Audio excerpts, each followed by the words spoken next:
a better duo than chicken and broccoli? Well, there is Batman and Robin, there is peanut butter and jam, and there is wine and cheese.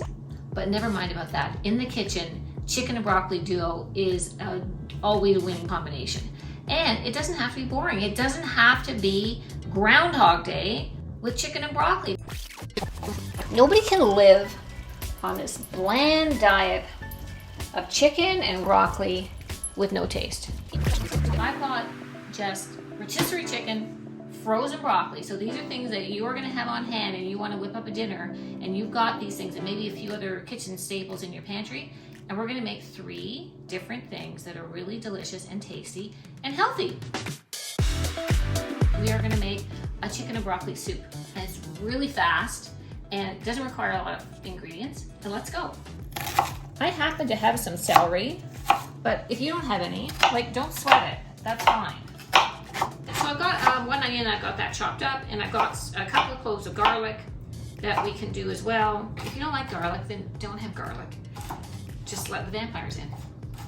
Olive oil in the pan. Not too much, don't get carried away.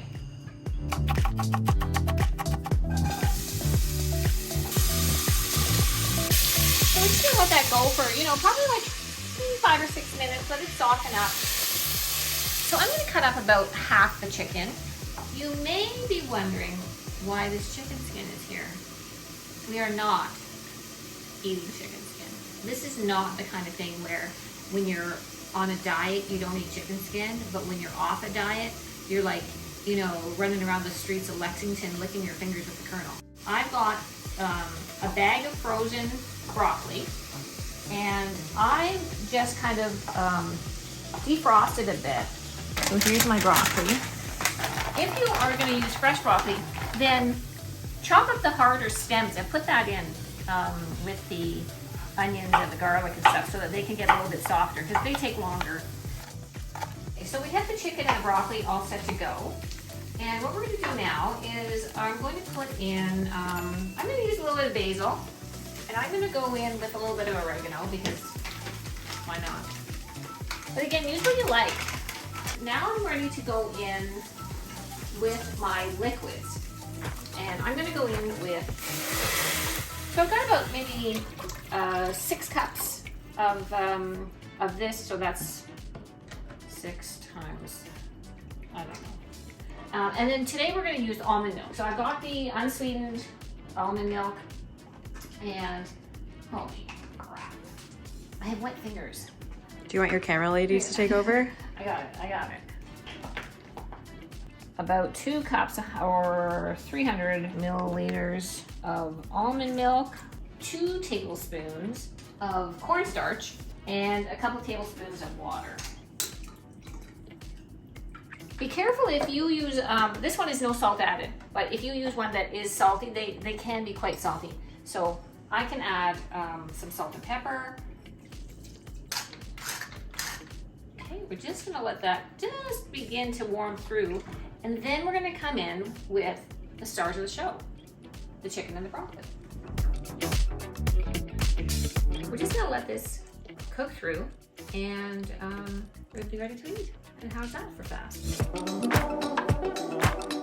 Okay, and we're done. Now I did add a tiny little bit of cheese as a garnish. That's up to you. And there's nothing like having some nice crusty bread when you're having soup. So I actually made Boo Brownie's magic protein bread. And if you don't follow her at Low Cal Recipes 98, you are really missing something. This entire loaf is 240 calories, and these are like 7 grams of protein each, over 40 grams of protein in the bread, and that just gives you something really nice and light and fluffy to have with your soup. And I really suggest digging into that. So here we go.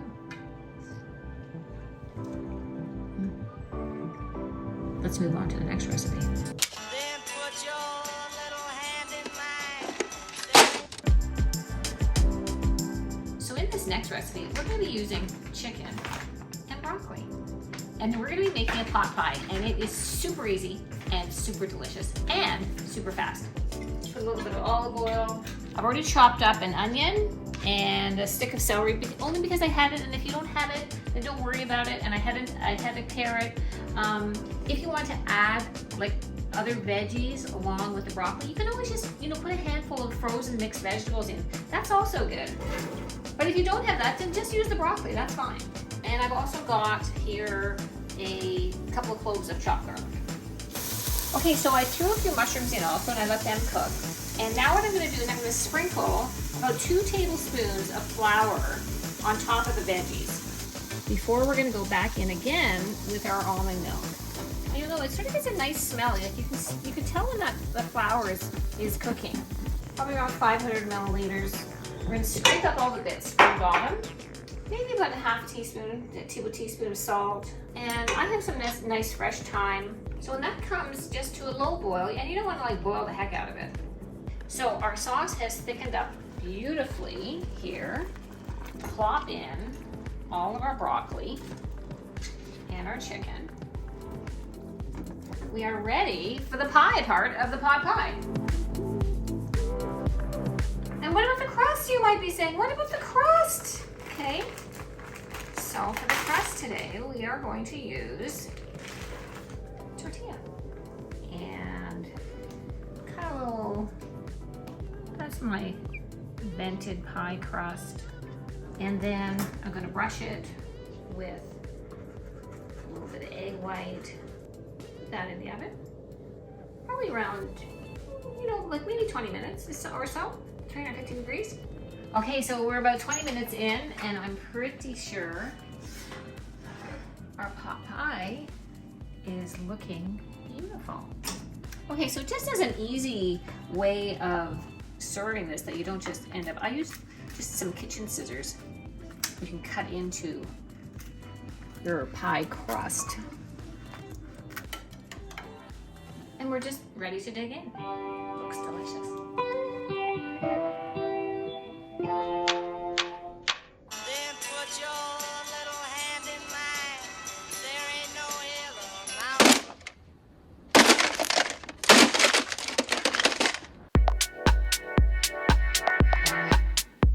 In this, our last recipe today, we're gonna be using chicken and broccoli.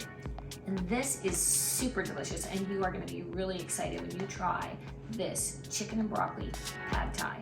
So I've got a juice of a lime inside here, and I'm gonna put in 2-3 tablespoons of a variety of things that's gonna make our pad thai sauce. So one thing, and you may not have this, but you might wanna buy it, and it's gonna be something that you can just have and it lasts forever. Don't smell it, because it really smells gross, but it makes a big difference. But you know, trust me, you don't taste it. I'll just use the regular ketchup.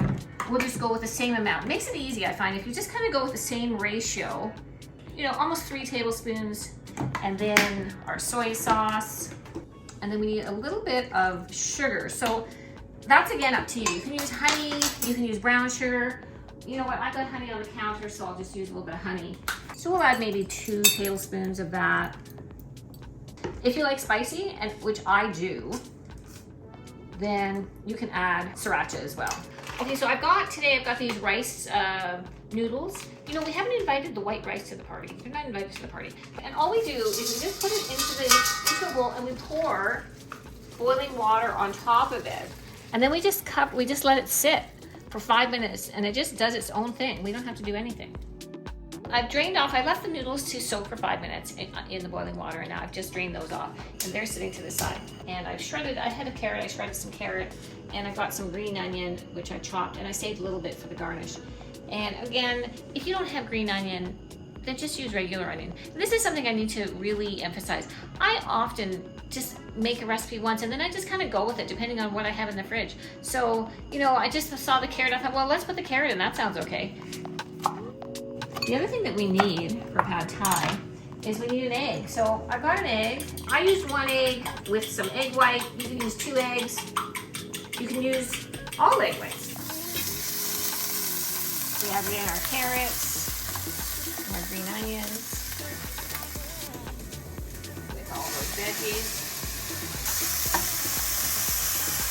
And we're going to go in with maybe like about half the sauce. And then we're gonna put our noodles in, our chicken,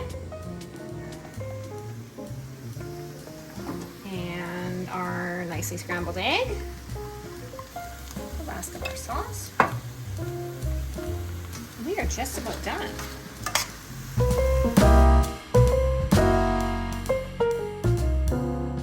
And here we are. This is meal number 3. So we have super simple and super delicious chicken and broccoli pad thai. You saw how fast that I put that together. For those of you that cannot have pad thai without the sprinkling of peanuts, I put a nice dusting of the PB2 on top, fresh lime wedge, and away you go. Enjoy. So there we have it, Groundhog Day of chicken and broccoli. And I can tell you that as much as chicken and broccoli sounds the same, these dishes were not the same, and I think we'll add some really good staples to your chicken and broccoli life. So enjoy them. Let me know if you try them and if you like them, and I'll make sure the recipes will all be down below, and I can't wait to see you till the next time.